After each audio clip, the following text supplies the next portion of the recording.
The present purpose is an introduction to Even-Shoshan's Concordance.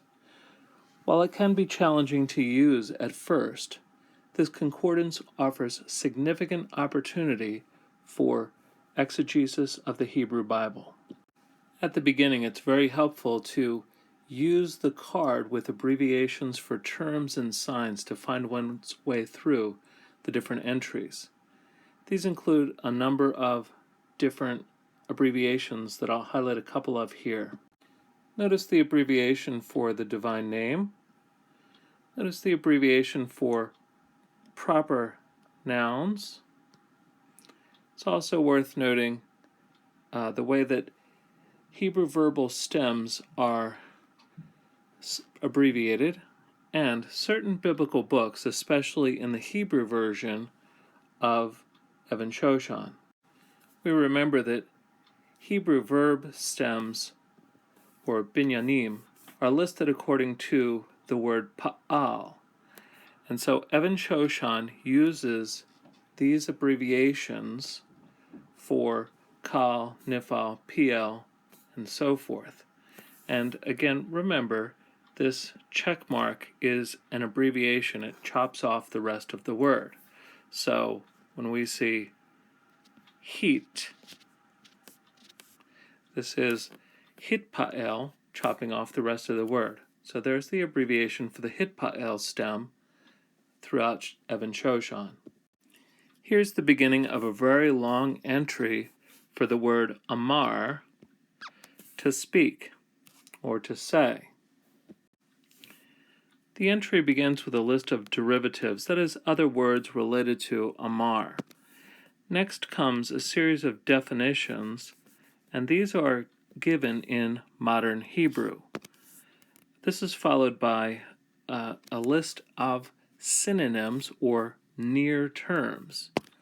And then finally we see that the entry itself begins with a list of numbered terms or phrases with scripture references for each one, and it follows the different forms of the verb broken up form by form. So there's a number of ways that one can use this, but one of those is to look up other terms in the target with the same form and binyanim as the target verse. Here's a close-up of the derivatives that appear at the beginning of the entry. So first we have the kal form, and then it lists the infinitive construct, the nifal, the hitpa'el, hiphil, and so on. Next comes the list of definitions, and again, these are given in modern Hebrew, so many times it's worth just looking through for the person that only knows biblical Hebrew and seeing what glosses are also similar to glosses that we know from biblical Hebrew. Next in the entry is the synonyms, or keruvim, near words. So these are other terms which have similar sorts of ideas that one can also look at in the Hebrew Scriptures, like to speak, or to tell, or to command. The use of synonyms can be very helpful when trying to determine why use this word, not another word. And that's true both of prose, but especially of poetry. Of course, for something serious, it's worthwhile to compare the synonym list in the New International Dictionary of Old Testament Theology and Exegesis. Now, that's a little bit cumbersome because of using transliteration rather than using the Hebrew words. But if you get used to it, this is a very nice complement to Even-Shoshan's list of synonyms, can be very helpful for studies. Next is collocations. And these can be very helpful because it shows when a word, in this case amar, is used with another word. Now in the case with le or el, that is to say to, there is not a list of the different entries. Rather, there is the term many readings or many verses. There's just too many to list in that case. However, if one were to study something a little different, it could be very helpful.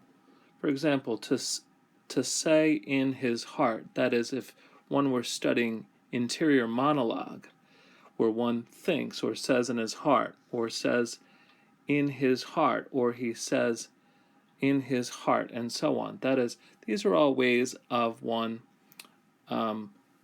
thinking or talking to oneself. And here we have a very reasonable number of entries with the explicit notation in the Hebrew text for interior monologue. For example, if we look at 1204, or entries 23, 95, and 96, these are each from Deuteronomy, chapters 7, 8, and 9, and these show us a series of questions relative to the challenges that are expected when the people get into the promised land. If one will say in one's heart, and then talks about the problem that one would face.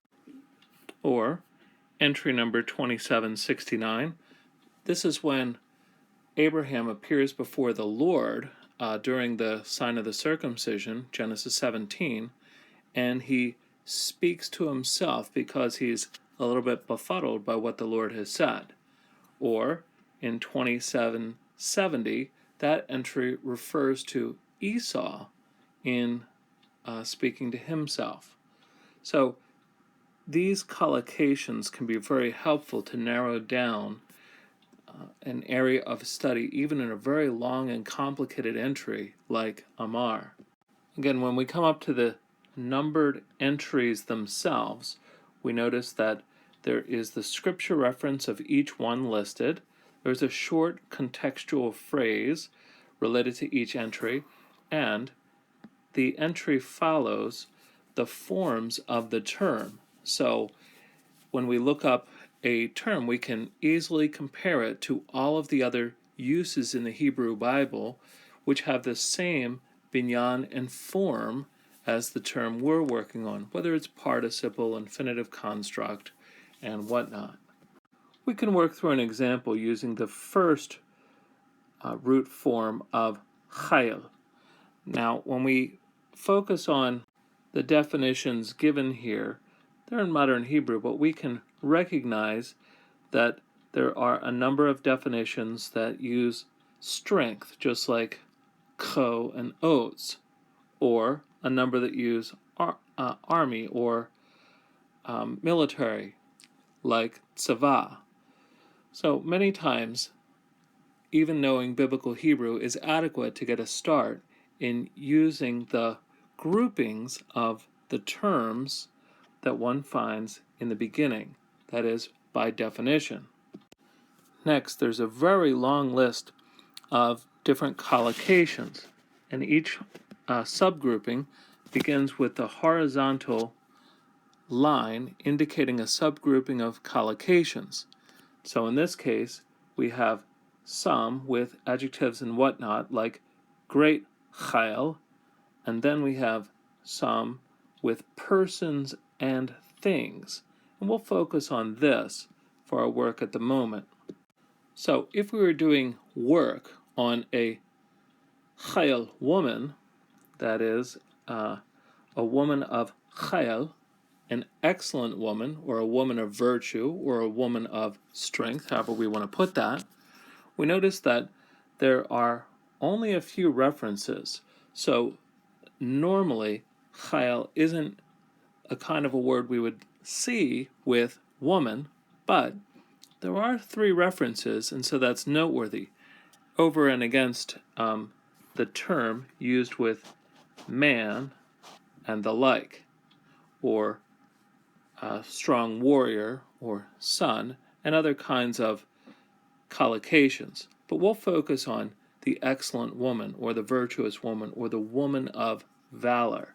And here we have entries in 34, 35, and 38. So we'll compare those 3 entries. So we find the entries, entry 34, 35, and 38. And we can easily compare them together. And in 34 we see, a woman of valor, she is a crown to her master or her husband. And then number 35 is a woman of valor. Then it's a question, who can find such a woman? Now both of these are from Proverbs, Proverbs chapter 12 and Proverbs 31. Our other entry is from the book of Ruth, chapter 3, verse 11, where Boaz is in dialogue with Ruth, and he says, for he knows, that is, a person knows, and here he's speaking about the persons in the gate of his people, that a woman of valor are you. So here this helps us see that this use, referring to Ruth, is very similar and reminds us of the wisdom books that speak on 2 occasions very directly of a woman of valor, speaking of the excellent woman or woman wisdom. So this comparison helps us to see this striking use of a characteristic of Chayil that Boaz says to her. Now it's also worth comparing the other use in Ruth chapter 2, where here we have spoken of Boaz. He is a man of mighty valor. So here we have quite a couple then. Both are Chayil people. And of course in Boaz's case, his name is a play off of the word strong, Boaz.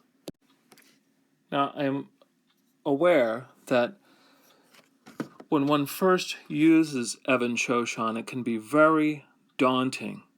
However, there's several kinds of helps it can give, and it's especially useful even in the age of computer indexes and databases. Even-Shoshan still has a strong place and can help the Bible exegete even in ways that are difficult to do in a computer. One of those, again, to summarize, is synonyms. Why this term and not that? Looking at the synonyms and comparing the other entry in Even-Shoshan and or a lexicon is especially helpful. Collocations is super helpful because even a person very adept at using a computer program with Hebrew databases may not always know the right question, whereas some of the work is prearranged at the beginning of the entries for Even-Shoshan to see when terms are used together. And then again, comparing all uses of a verb in a certain binyan or form. These are 3 ways that Even-Shoshan's concordance can help us with particular exegetical issues we have when we study the scriptures. 2 final notes. The version of the book published by Baker in the 1980s offers the Bible references in English, which is somewhat helpful, and that edition also comes with a short guide in a pocket in the front or back, which introduces the concordance.